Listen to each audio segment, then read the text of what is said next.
Greta Thunberg committed an unforced error over the weekend, her strategic mistake being that she finally came clean. She was truthful about what her underlying motivations are behind her climate crusade. Over the weekend, Greta Thunberg published an article in Project Syndicate. It's an op-ed where she opined the issues facing the world, from toxic pollution to global warming, her regular shtick. But at the end of this article, she finally came clean. Here's what she said.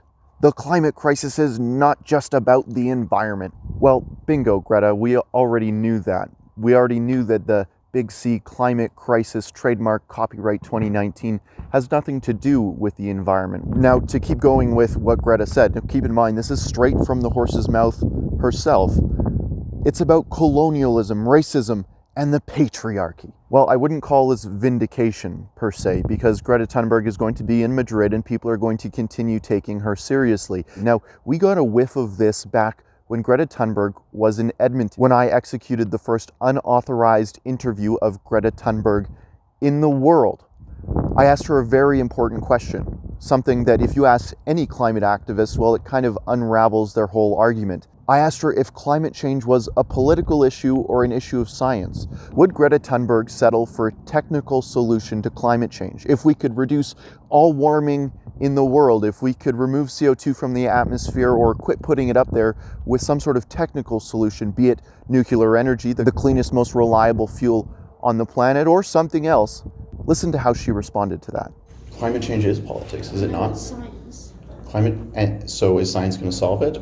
Would you like a technical solution to climate change, or would you like politicians to solve it? I'd really appreciate it if you stopped talking to us right now. Now, right after I asked her that question, her handler told me they were going to be calling the police. Will you be... This is also slightly harassing, and I do have police contacts if needs be, so... The more she's given a stage, the more and more Greta Thunberg is exposing herself as a fraud. Check out this article that also came out over the weekend. Nikki Henderson, the yacht captain who flew over from the UK, virtually canceled out Greta Thunberg's virtue signaling. You might remember the entire purpose of Greta Thunberg taking a ship across the ocean, the Atlantic, in the middle of November, no less, was to tell the world that it's easy to transition off of fossil fuels. If you want to get to Europe or to North America or vice versa, all you have to do is take a €500,000 catamaran across the sea. But keep in mind, you'll have to fly out your captain from the United Kingdom all the way to North America so that she can captain the boat across the Atlantic. It put about the same amount of carbon dioxide emissions into the atmosphere as it would have if Greta just took a plane herself. Now, that's not even to mention the BBC activist crew that she had out in North America facilitating her election interference in Canada. It doesn't mention how her dad is getting back and forth across the ocean as well, and any of her other members of her entourage. Greta Thunberg is a fraud. We're doing our best here at Rebel News to expose her for the puppet that she is. Heck, she's doing a good job exposing herself as a fraud these days.